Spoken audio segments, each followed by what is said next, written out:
الصلاة على محمد وآل محمد. اللهم صل على محمد وآل محمد وعجل فرجهم.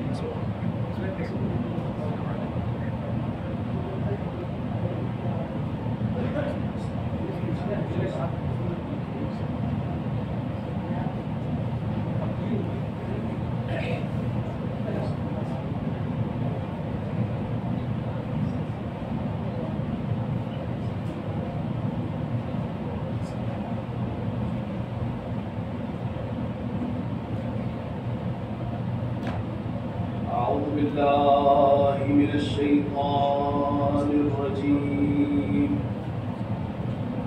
بسم الله الرحمن الرحيم. الحمد لله رب العالمين الذي جعلنا من المتمسكين بولاية العلوية ومن الباقين على سيد الشهداء والذي هدانا لهذا وما كنا لنهتدي لولا أن هدانا الله. لقد جاءت رسل ربنا بالحق. الصلاة والسلام والتحية والإكرام على البشير النذير والسراج المنير ورحمة الله على العالمين أبي القاسم والزهراء محمد وعلى أهل بيته الطيبين الطاهرين المعصومين المذنوبين الذين أذهب الله عنهم الرجس وطهرهم تطهيرا. اللهم صل على محمد وآل محمد لا سيما على بقية الله الأعظم الحجة الثاني عشر المهدي المنتظر. اللهم صل على محمد وآل محمد وأرواح العالمين لتراب مقدمه الفداء عجل الله تعالى فرجه الشريف. ولعنة الله على أعدائهم ومنكري فضائلهم وغاسبي حقوقهم أجمعين من الآن إلى قيام يوم الدين، لا سيما على الجبت والتاغوت.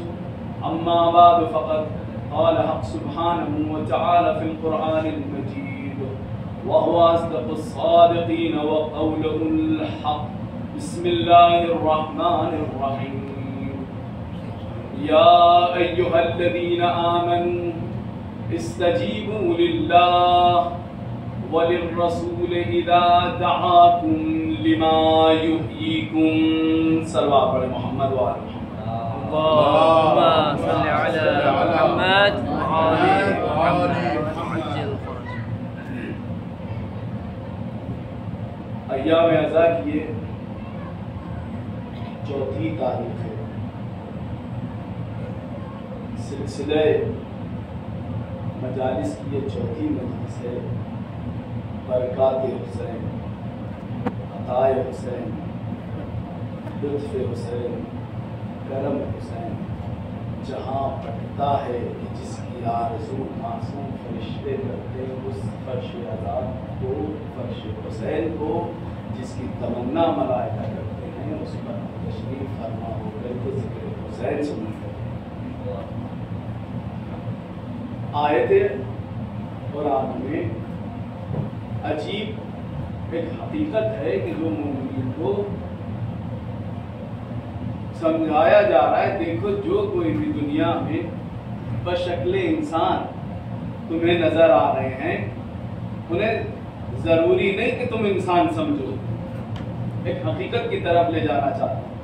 جتنے انسان جناب آدم سے لے کر کے قیامت تک روئے زمین پر زندگی گزاریں گے سب کے لیے یہ ضروری نہیں کہ سب کے سب انسان ہی ہو. کہا کیوں؟ انسان کو انسان نہ کہیں تو کیا کہیں؟ کہا قرآن سے پوچھو کیا کہیں. قرآن نے کبھی نے کہا انہم کالانعام بل ہم اضل. ہمیں یہ انسان نہیں ہے، یہ انسان کی شکل میں جانور ہے، بلکہ جانور سے بدتر ہے۔ سبحان اللہ۔ اچھا ایک مرحلہ اور بڑا، حبیب کبریا کو آواز دی گئی وَلِيُنذِرُ مَنْ كَانَ حَيًّا، آپ انہیں ڈرائیے جو آپ کو جو زندہ ملے، جو مردہ ہیں انہیں آپ تبلیغ نہ کریں، چونکہ تبلیغ ہدایت انہیں کیا جاتا ہے جو زندہ ہوں۔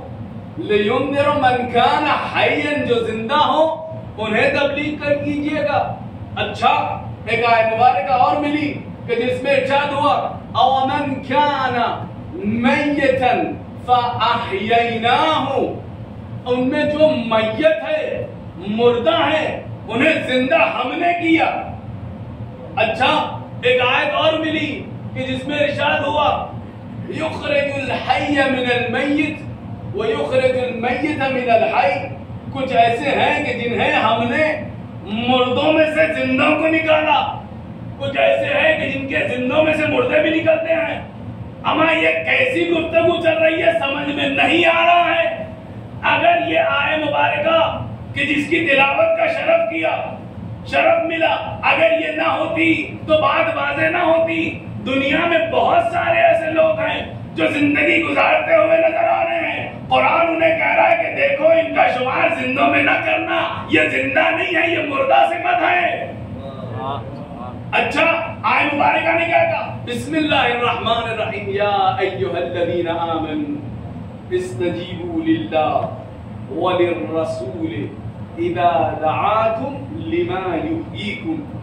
اے صاحبان ایمان، جب اللہ اور اس کا رسول تمہیں ان چیزوں کی طرف بلائے کہ جو حیات آفرین ہے، حیات بخش ہے، حیات دینے والی ہے، تو تم اس کی آواز پر لبیک کہو، اللہ کی آواز پر بھی لبیک کہو، رسول اللہ کی آواز پر بھی لبیک کہو۔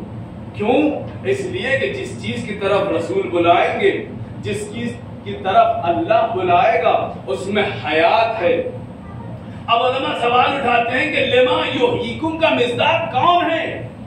وہ چیز کیا ہے کہ جس کی طرف بلایا جا رہا ہے کہ جس میں حیات ہے؟ اب اہل تفاسیر بیان کرتے ہیں لما یحییکم سے مراد قرآن ہے۔ اچھا جب قرآن وہ ہے کہ جو حیات دینے والا ہے تو قرآن کہہ رہا ہے، قرآن نے 114 سوروں میں اپنی تمام تر باتیں بیان کر دی، لیکن ان میں سے ایک آیت میں کہہ رہا ہے رب کریم ان کنتم تحبون اللہ فاتبعونی، اطاعت پروردگار کا حکم قرآن دے رہا ہے کہ اگر تم اللہ سے اظہار محبت کرنا چاہ رہے تو پیغمبر کی اتباع کرو، پیغمبر کی اطاعت کرو۔ کہا کیوں؟ کیونکہ حیات جو چیز دینے والی ہے وہ ہے قرآن۔ قرآن کہہ رہی ہے پیغمبر کی اطاعت کرو، پیغمبر کی اتباع کرو۔ اتباع کسے کہتے ہیں؟ کہا جیسا جیسا پیغمبر کرتے چلے جائیں بے نہیں ویسا ویسا کرنا اتباع اور فالو کرنا کہلاتا ہے۔ اچھا اتباع کا مطلب یہ ہوتا ہے جیسا پیغمبر کریں بے نہیں ویسا کیا جائے تو اتباع کہلاتا ہے۔ اب اگر پیغمبر کسی ذات کے احترام میں کھڑے ہو کر کے اسے اپنے مقام پر بٹھاتے نظر آئے تو اس کے احترام میں درود و سلام پڑھنا یہ زندوں کی علامت ہے، اس کے دروازے پر لکڑی لے جانا یہ مردوں کی علامت ہے۔ لما یحییکم کون؟ قرآن کہہ رہا ہے اتباع پروردگار، اتباع پیغمبر، جو پیغمبر کرتے چلے جائے، جیسا جیسا پیغمبر کریں اسے کہتے ہیں اتباع۔ اگر پیغمبر کسی ذات کی عظمت کو بلند کرنے کے لیے زمین پر ناقہ بن کے چلنا گوارا کرے، اگر اس کے ذکر کے لیے فرش مجلس پر جگہ نہ ملے تو خاک پر بیٹھ کے اس کا ذکر سننا یہ زندوں کی علامت ہے۔ ہمیں بات یہی مکمل نہیں ہوتی، جو پیغمبر کرتے چلے جائیں بے نہیں ویسے ویسے کرنا یہ اتباع کہلاتا ہے، اس میں حیات ہے۔ اگر پیغمبر اپنی زندگی میں کسی ذات کو مدد کے لیے پکارے، اسی کو مدد کے لیے پکارنے میں حیات ہے۔ اہلِ کے دروازے کو کھٹکھٹانے میں موت ہے۔ صلوات علی محمد وعلی محمد۔ جیسا جیسا پیغمبر کرتے چلے جائیں اسی کو اتباع کہتے ہیں۔ اتباع کرنے میں حیات ہے۔ یہی نہیں، جیسا جیسا پیغمبر کرے، اما جیسا جیسا پیغمبر کریں اس میں تو بہت ساری چیزیں آتی ہیں. کہا جو کچھ بھی پیغمبر کریں بے نہیں ویسا ویسا کرنے میں حیات ہے. اگر پیغمبر کسی کو مدد کے لیے پکارے اسی کو مدد کے لیے پکارنے میں حیات ہے. اگر پیغمبر اپنے بدن سے کسی کو اٹھا کے اس سے اظہار بیزاری کرے تو اس پر لعنت پڑھنے میں حیات ہے. اس کی محبت دل میں رکھنے میں موت ہے. سبحان اللہ سبحان اللہ. اب اگر پیغمبر کسی زوجہ کے لیے کہے یہ تو وہ ہے کہ جس پر ہوا کے کتے بھونکیں گے، تو وہ زوجہ کہ جس کے ذکر سے پیغمبر کے دل کو سکون ملتا ہے اس کا ذکر کرنے میں حیات. جس پر کتے بھونکتے ہوں اس کے ذکر کر کے اس کی محبت دل میں رکھنے میں موت. اچھا یہ وہ منزل تھی کہ جہاں پر مفسرین نے کہا لما یحییکم کا مصداق کون؟ کہا لما یحییکم کا مصداق قرآن مجید. اب قرآن نے اتباع رسول کا حکم دیا، سارے احکامات آپ کے سامنے. کہا نا لما یحییکم کا مصداق قرآن کے علاوہ ایک اور چیز بھی ہے. کہا وہ کیا ہے؟ کہا قرآن کے علاوہ جو چیز مصداق ہے اسے کہتے ہیں ایمان. کہا اس پر قرآن خود شاہد ہے. قرآن کہہ رہا یخرج الحی من المیت. یہ یخرج الحی من المیت کا ترجمہ یہی تو ہوگا ایک کافر کی نسل میں اللہ اگر چاہے تو ایک مومن کو رکھ سکتا ہے. اسی لیے کہا گیا کہ لما یحییکم وہ چیز جو حیات دینے والی ہے وہ ایمان ہے. اگر ایمان کو لما یحییکم کا مصداق قرار دیں گے تو یہ آیت مبارکہ کا ترجمہ کیسے کریں گے؟ یا ایھا الذین آمنوا استجیبوا للہ وللرسول اذا دعاکم لما یحییکم. خطاب کافروں سے نہیں ہے کہ آپ کہیں کہ اے کافروں جب تمہیں حیات کی طرف دعوت دی جائے، زندگی کی طرف دعوت دی جائے تو تم دعوت کو قبول کر کے اپنے آپ کو زندوں میں شمار کرنا. بات بالکل آسان ہو جاتی، لیکن یہاں خطاب تو ایمان والوں سے ہے. ایمان کہتے ہیں خود حیات کو. حیات کے بعد حیات کی بات کی جا رہی ہے. ترجمہ سمجھ میں نہیں آ رہا کیا کیا جائے کہ ایک حیات ایک زندہ انسان سے کہا جا رہا ہے کہ تم زندگی مانگو. نہیں سمجھ میں آ رہا. یا ایھا الذین آمنوا کا خطاب ہے. لما یحییکم وہ چیز جو حیات دینے والی ہے. سمجھ میں نہیں آ رہا یہ باحیات لوگوں سے پھر سے حیات کی طرف کیوں دعوت دی جا رہی ہے؟ اگر مصحف ناطق امام جعفر صادق علیہ السلام کی حدیث نہ ہوتی. ایک سوال پڑھتے محمد صلی علی اگر قرآن صامت کے لیے تفسیر قرآن صادق نہ ہوتی، تفسیر قرآن ناطق نہ ہوتی، یہ آیت کا مطلب ہی سمجھ میں نہ آتا کہ کیسے ایک زندہ انسان سے زندگی کے طلب کرنے کو کہا جا رہا ہے.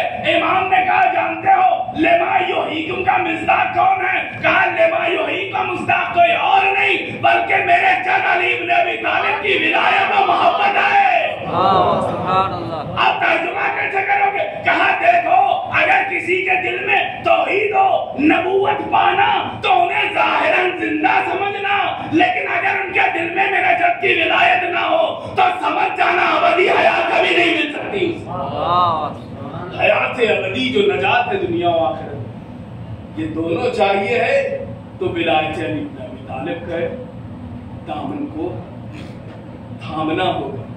لما یحییکم وہ چیز جو حیات دینے والی ہے. کہا کون ہے؟ کہا دوسری ایمان ہے. کہا اور کیا ہے؟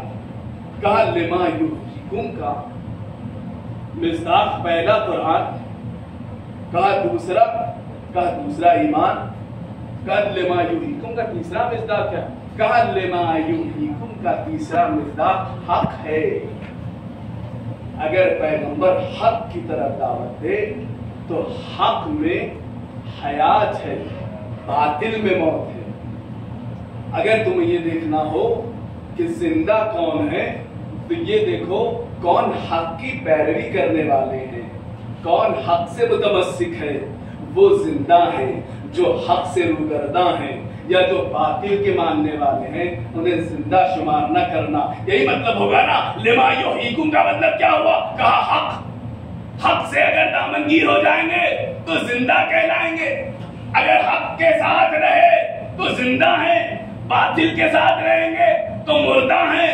حق ہے کہ جو حیات دینے والا ہے. لما یحییکم کا مزاح حق ہے. اگر حق کے ساتھ نہیں رہو گے تو شمار مردوں میں ہوگا. میں کہوں یا رسول اللہ تھوڑا بتائیے حق کیا ہے؟ تو کہا دیکھو ایک انسان کا دوسرے انسان کو انسانیت کے ناطق احترام کرنا، بااخلاق بننا، یہ حق ہے. کہا دیکھو واجبات میں نماز اول وقت پہ پڑھنا حق ہے. اگر واجب ہو گیا ہے روزہ رکھنا حق ہے. اگر زکات ہے قدرت مند ہو زکات نکالنا حق ہے. ایک کے بعد دیگر پیغمبر گناتے رہیں یہ بھی حق ہے، یہ بھی حق ہے، یہ بھی حق ہے. تھک ہار کر کے پیغمبر کہیں گے کتنے حق گناؤں؟ ایک آسان راستہ بتاتا ہوں. الحق مع علی والعلی مع الحق. حق علی کے ساتھ ہے اور علی حق کے ساتھ ہے. اگر یہ دیکھنا ہو حق کہاں ہے بس یہ دیکھو علی کدھر ہے. جس طرف علی ہوں گے حق اس طرف ہوگا. ایک سلوات پڑھے محمد والے محمد.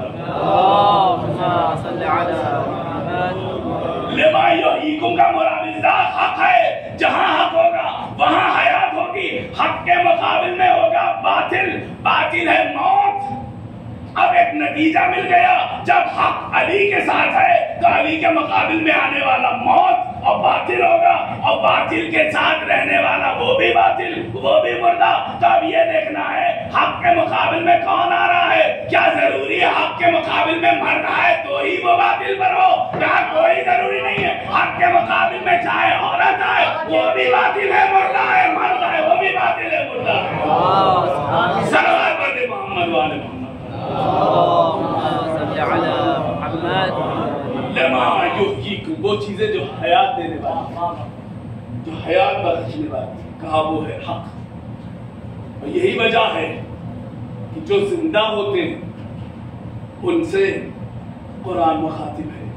دیکھو تم فلاں عمل انجام دینا، فلاں عمل انجام دینا، چونکہ تم سے مطلوب ہے، ہر غیر سے مطلوب نہیں ہے. بعض روایتوں میں امام نے کہا کہ جو شخص زندہ ہوگا اسی کے لیے اللہ نے دنیا میں نعمتیں رکھی ہے، آخرت میں نجات رکھی ہے. حیات سب سے بڑی شے کا نام، اور حیات بغیر ولایت علی کے نہیں مل سکتی. جب حیات اور زندہ انسان کو دیکھو گے تو پتا چلے گا زندوں میں مردوں میں فرق کیا ہے. جب زندوں میں اور مردوں میں فرق دیکھنا ہو تو یہ دیکھ لینا. اگر حیات چاہیے تو حیات کی ایک مثال اور دی گئی. کہا امام سے پوچھا گیا حیات کس کا نام ہے؟ آپ یہ بتائیے موت کس کا نام ہے؟ تو کہا حیات علم کا نام ہے، موت جہل کا نام ہے. اگر کسی کے پاس علم ہے تو وہ ہے زندہ، اگر کسی کے پاس علم نہیں جہالت ہے تو وہ ہے مردہ. تو اب سمجھ میں آیا علی ابن ابی طالب کو کیوں باب علم کہا جاتا ہے. اگر زندگی کی تلاش ہے تو علی ابن ابی طالب کے در میں آؤ، تمہیں حیات یہاں ملے گی. اب اگر ایک زندہ آدمی کو دیکھنا ہو تو ایسے دیکھنا جب مردوں کا قافلہ داعش کی شکل میں نکلا تو ایک زندے نے اپنے چھوٹے سے ایک چھوٹی سی صدر میں ان تمام مردوں کے چہروں پر سے وہ پردہ ہٹا دیا. دیکھو ان کے مقابل میں جانا ہو تو بس ایک جبائی جہاد کا پرچم بلند کرنا یہ خود بخود بن جائیں گے. ایک زندے نے جہاد دفاعی کا حکم دیا، یہ سب کے سب مردے ان کی حقیقت آشکار ہو گئی، ان کی طاقت دنیا کو پتا چل گئی. کہاں تو سپر پاور اپنے آپ کو ثابت کر رہے تھے، کہاں بہت بڑا اپنے آپ کو عظیم المرتبہ ثابت کر رہے تھے. جہاں ایک چھوٹا سا حکم صادر ہوا ایک در علی ابن ابی طالب پر رہنے والے زندہ انسان کے قلم سے نکلے ہوئے ایک سطر کا جواب نہ دے سکے اور سب کے سب باطل پر اور واپس لوٹ کر کے شکست کا چہرہ دیکھا. یہ علی ابن ابی طالب کا در ہے، اسے باب العلم کہا گیا. بہت سارے ہمارے دوست جیسے مجھ جیسے چھوٹے طالب علم کی یہ خواہش ہوتی ہے کہ میں بھی اپنی فعالیت دکھاؤں، میں بھی اپنے آپ کو نجف میں آزماؤں اور لوگوں میں اپنے آپ کو بلند مرتبے پر پہنچاؤں ان کی خدمت کر کے. کہا کیسے خدمت کریں گے؟ کہا سب سے بہترین خدمت ہے ظاہر ابا عبداللہ الحسین کی خدمت. جو ظاہرین آ رہے ہیں ان کی میں خدمت کروں. اور ہم نے نتیجہ کیا دیا؟ علی باب العلم ہے، علم حیات کا نام ہے، جہل موت ہے. اگر چاہتے ہو ان ظاہرین کی خدمت کرنا، آنے والے ہر شیعہ نے علی ابن ابی طالب کی خدمت کرنا، پہلے کرے علی ابن ابی طالب سے حیات لے لو، پھر ان کے درمیان میں حیات بانٹنا. بغیر حیات کے، بغیر علم کے کسی کے پاس جاؤ گے، اگر کوئی ایسا مسئلہ، کوئی ایک ایسی منزل کہ جو تشنا رہ جائے، تو پھر وہ منزل آپ کی گردن پر آ جائے. اگر کوئی مسئلہ شرعی ہو کہ جسے صحیح طور پہ واضح نہیں کر پائے، مشکل منزل آ جائے. علی ابن ابی طالب باب العلم، علم حیات کو کہتے ہیں. اور حیات جس کے پاس ہے وہی زندہ ہے، وہی کامیاب ہے. اور حیات جسم میں ہے کہ نہیں ہے، یا جملوں کو بدل کر کے کہوں، اگر یہ دیکھنا ہو کہ ہم زندہ ہیں کہ نہیں ہیں، ہم زندہ ہیں کہ نہیں ہیں، کیسے پتا کریں؟ دنیا میں لاکھوں کروڑوں لوگ ہیں کہ جو زندگی گزار رہے ہیں، جن میں کسی مذہب اور نسل کی قید سے ہٹ کر کے اگر یہ دیکھنا ہو کون زندہ ہے کون مردہ ہے. کیونکہ آیت کہہ رہی ہے کہ دیکھو کچھ ہیں کہ جو زندہ ہیں، کچھ ہیں کہ جو مردہ ہیں. میں نے تمام تر چھوٹی چھوٹی دلائل کے ذریعے سے ثابت کیا. کچھ چیزیں ہیں کہ جو حیات دینے والی ہیں، کچھ چیزیں ہیں کہ جو یہ ثابت کریں گی کہ جو آپ اس دنیا میں زندگی گزار رہے ہیں وہ حقیقی معنی میں زندہ ہیں. تو اب اگر یہ پتا کرنا ہو کہ ہمارا شمار زندوں میں ہے کہ نہیں ہے، کیسے پتا کرے ہم زندہ بھی ہیں کہ نہیں ہیں؟ کیسے پتا چلے کہ ہمارا شمار زندوں میں ہو رہا ہے یا ہمارا شمار قرآن کی روح سے مردوں میں ہو رہا ہے؟ ہم کون ہیں، کہاں ہیں، ہماری منزلت کیا ہے؟ اگر اس جملے کا جواب چاہیے تو ایک آسان سا موضوع ہے، موت و حیات. یہ سبجیکٹ ہے طبیب کا، ڈاکٹر کا. آئیے چلتے ہیں ایک ڈاکٹر کے پاس، اسی سے پوچھتے ہیں یہ بتائیے جب بچہ پیدا ہوتا ہے آپ کو کیسے پتا چلتا ہے یہ زندہ ہے کہ مردہ ہے؟ طبیب اپنی تمام تر صلاحیتوں کو اکٹھا کر کے ایک جملہ دیتا، دیکھو جب بچہ پیدا ہوتا ہے تو ہم بس ایک چیز دیکھتے ہیں، اگر گریہ کرتا ہے تو سمجھ جاتے ہیں زندہ ہے، اگر گریہ نہیں کرتا تو سمجھ جاتے ہیں مردہ ہے. تو رونا حیات کی علامت ہے. اب سمجھ میں آیا اللہ نے زمین پر جتنی بشریت ہے سب کے لیے ایک علامت رکھی. اگر ان میں کوئی قوم ہے جو مظلوم کے مظلومیت پہ گریہ کرتے نظر آئے، سمجھ جانا زندہ ہے، ان کا شمار مردوں میں نہ کرنا. وہ زندہ ہے، ان کا شمار مردوں میں نہ کرنا. ابا عبداللہ الحسین پہ گریہ، عظیم گریہ کہ جس کو یوں کہا جائے دنیا میں زندہ رہنے کی علامت اور آخرت میں نجات کا ذریعہ. کون ہے ابا عبداللہ الحسین؟ کہا یہ وہ ذات ہے، یہ وہ بابرکت شخصیت ہے کہ جسے اللہ نے عظمتوں سے نوازا. جوار علی ابن ابی طالب پہ بیٹھے ہیں نا، ایک شخص نے جب یہ محسوس کیا کہ دنیا میں کچھ ایسے اعمال سرزد ہو گئے جس کی وجہ سے میں اپنے آپ میں یہ فیصلہ کر چکا ہوں کہ مجھے نجات نہیں مل سکتی. جس کا مال کھایا ہو، واجبات کو ترک کیے ہو، جو کچھ بھی اس نے اپنے آپ کو سوچا، ایک منزل وہ آئی جہاں اس نے اپنے آپ کو پایا کہ میری نجات ممکن نہیں ہے. بچوں کو جمع کر دیا، جوان بچے ہیں، سارے بیٹے آ کر کے باپ کو گھیر کے کھڑے ہو گئے. کہا جانتے ہو اب میں مرض موت میں ہوں، مجھے اپنے جینے کی امید نہیں ہے. میں اپنی زندگی میں اپنے خون جگر کا ہر ایک قطرہ تمہیں پروان چڑھانے، تمہارے لیے یہ دنیا کی آرائش، یہ جو کچھ تم دیکھ رہے ہو، انہیں مہیا کرنے میں گوائیں گے. لیکن آج جب جا رہا ہوں تو میرا ہاتھ خالی ہے. مجھے نجات کی کوئی امید نظر نہیں آتی. ہاں ایک در ہے کہ جس